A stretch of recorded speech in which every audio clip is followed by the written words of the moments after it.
Assalamualaikum warahmatullahi wabarakatuh. Bismillahirrahmanirrahim. Alhamdulillahilladzi hadana li hada wa ma kunna laula an hadana Allah.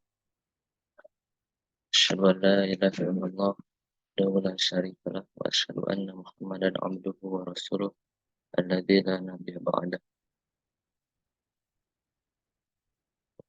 Qala Allah ta'ala fi kitabihil karim. A'udzu billahi minasy syaithanir rajim. Bismillahirrahmanirrahim. Ya ayyuhalladzina amanu taqullaha haqqa tuqatih wa la tamutunna illa wa antum muslimun. Wa qala Rasulullah sallallahu alaihi wasallam fatrabul ilma ilal mahdi ilal lahdi. Wa qala aidan man raghiba an sunnati falaysa minni. Rabbi shrah li sadri wa yassir li amri wahlul 'uqdatam min lisani yafqahu qawli. Pertama-tama yang paling utama puja serta puji syukur mari kita panjatkan kepada Allah yang Maha Ghafur, yang dimana berkat karunia, irodat, dan maghfirahnya kita bisa melaksanakan tugas, kita bisa melaksanakan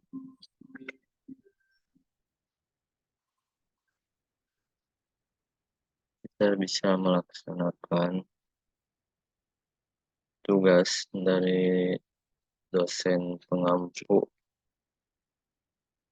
Bapak Heru Nugraha SPDI MPDI. Salawat serta salam mari kita curah limpahkan pada junjunan alam Habibana wa nabiyana wa rasulana Muhammad sallallahu alaihi wasallam,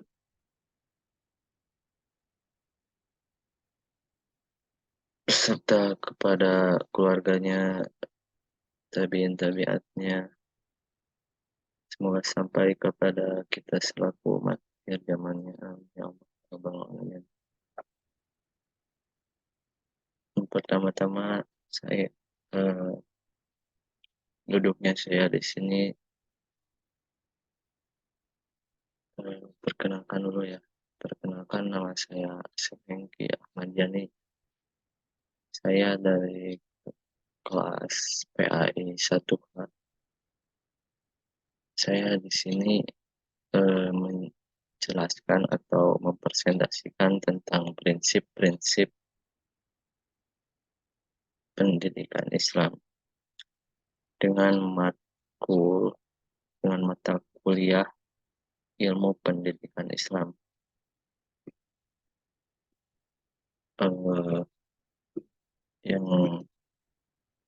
Yang pertama, apa itu pengertian prinsip-prinsip pendidikan Islam? Prinsip pendidikan Islam adalah asas atau dasar dari upaya bimbingan yang dilakukan seseorang terhadap seseorang atau suatu kelompok, yang lebih ditekankan pada bimbingan untuk membentuk kepribadian yang sesuai dengan ajaran Islam dalam rangka menggapai kebahagiaan dunia akhirat. Jadi prinsip pendidikan Islam itu ialah menjadikan seseorang atau merubah peserta didik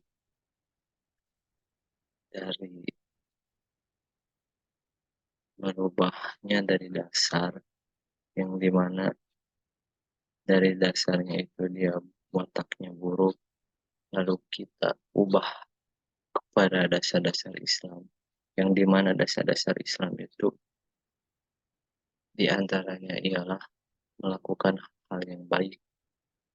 Ya, jadi kita itu mengajarkan sebagai pendidik, itu kita mengajarkan hal-hal yang baik kepada peserta didik.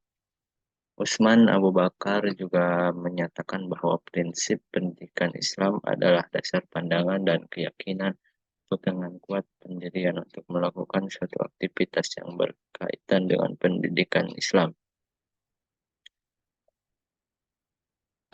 Prinsip pendidikan Islam itu terbagi menjadi 5 prinsip. Yang pertama, prinsip integritas. Apa yang dimaksud dengan prinsip integritas? Prinsip ini memandang bahwa adanya wujud kesatuan dunia dan akhirat. Jadi maksudnya eh, prinsip integritas itu menyatukan dunia dan akhirat. Jadi maksudnya eh, prinsip ini mengajarkan dunia, mengajarkan ilmu dunia, dan mengajarkan juga ilmu akhiratnya. Maksudnya adalah pendidikan yang kita laksanakan ini dapat menjadikan hidup kita menjadi lebih baik dalam bertindak, berucap, dan dapat menyadari bahwa manusia pada dasarnya mengabdi hanya kepada Yang Maha Pencipta, Yang Maha Esa, yaitu Allah Subhanahu wa Ta'ala.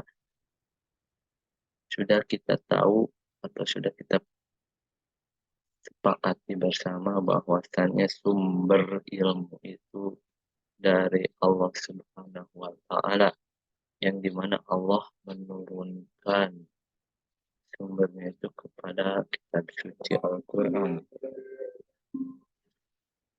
Kitab suci Al-Quran,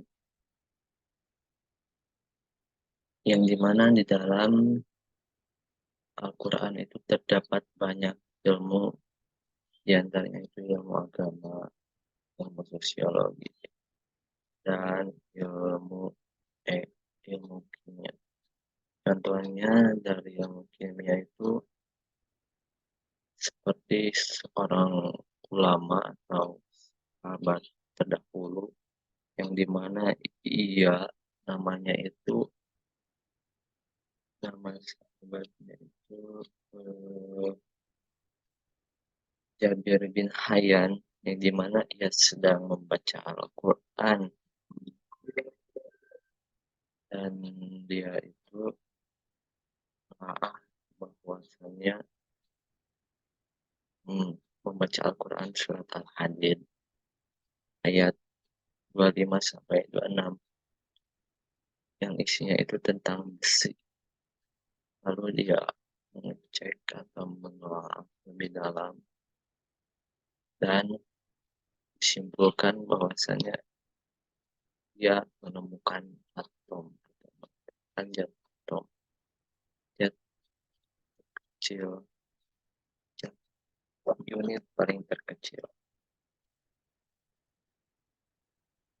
Itu ulama Islam yang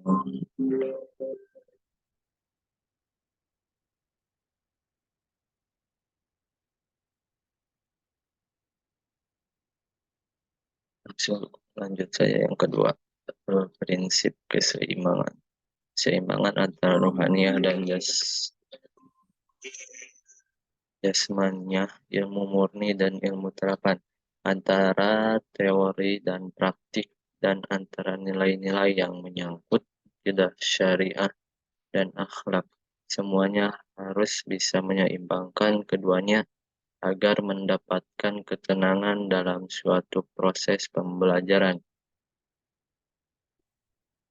Jadi maksudnya itu kita itu tidak boleh cuman mengejar dunianya saja, akan tetapi akhiratnya juga harus kita kejar. Eh, Kalau sebaliknya akhiratnya kita kejar, maka dunianya itu akan mengikuti. Karena kalau kita mengejar akhirat, dunia pun akan terikuti.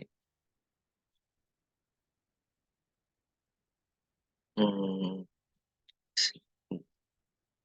Sebagaimana dari hadis Rasul, barang siapa yang mengejar dunianya saja dan akhiratnya itu diabaikan, niscaya Allah akan mempersulit urusannya.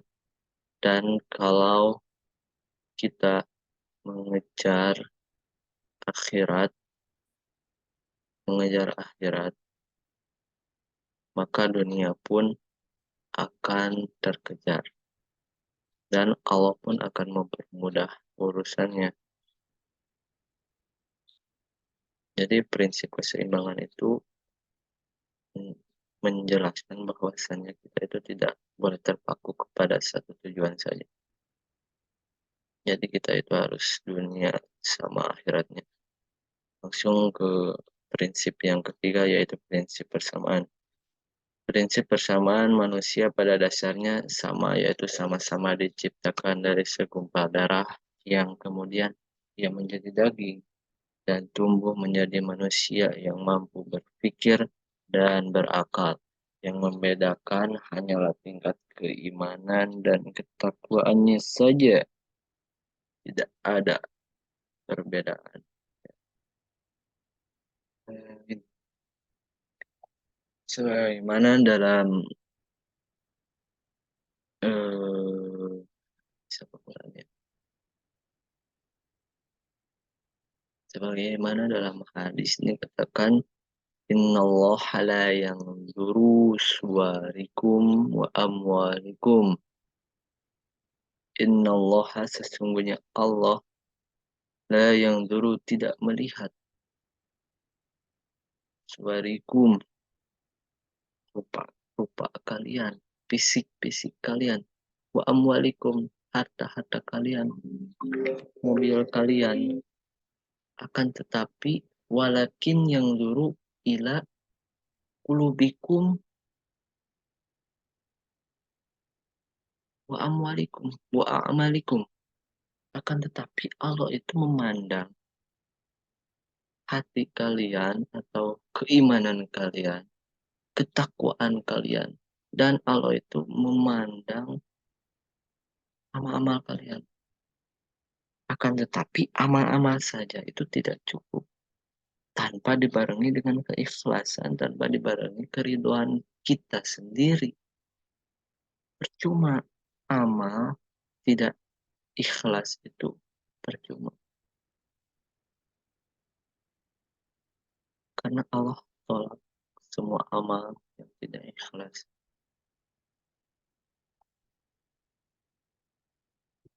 Lanjut ke prinsip yang keempat, prinsip kontinuitas. Kontinuitas.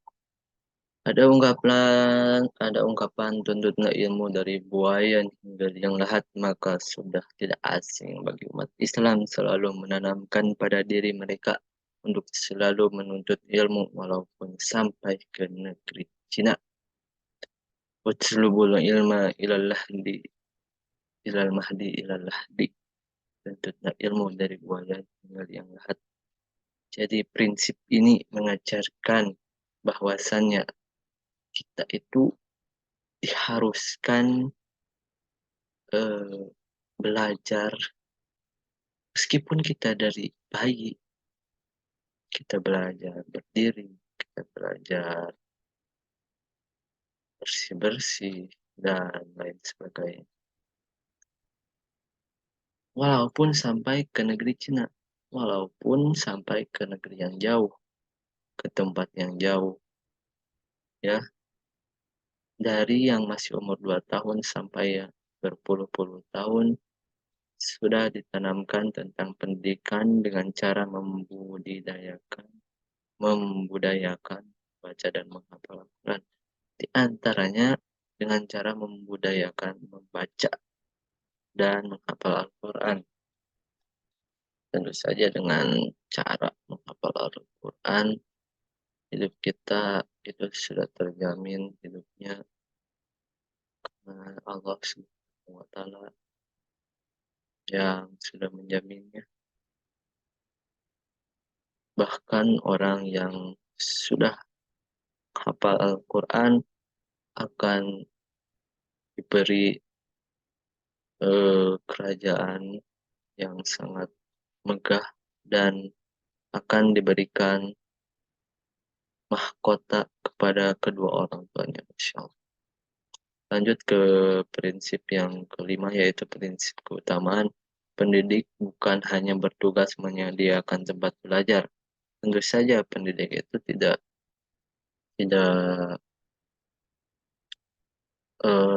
menyediakan tempat belajar saja, tetapi pendidik harus menyiapkan segala keperluan peserta didik seperti wawasan yang luas, di antaranya keteladanan yang baik. Jadi prinsip keutamaan ini tidak hanya menyediakan media belajarnya saja bagi peserta didik, akan tetapi menyediakan wawasan yang luas atau materi yang luas, pemahaman yang luas, dan yang paling penting yaitu keteladanan yang baik atau akhlak yang baik, budi pekerti yang baik. Karena siswa atau murid itu melihat dari apa yang dia ucapkan dan apa yang dilakukan oleh oleh pendidik. Oleh sebab itu, maka kita harus memperbaiki cara berbicara kita, cara bertindak kita, agar agar kita eh, senantiasa dicetak oleh murid-murid kita atau oleh peserta didik kita. Mungkin cukup sekian dari materi yang bisa saya sampaikan. Terima kasih atas perhatiannya. Wassalamualaikum warahmatullahi wabarakatuh.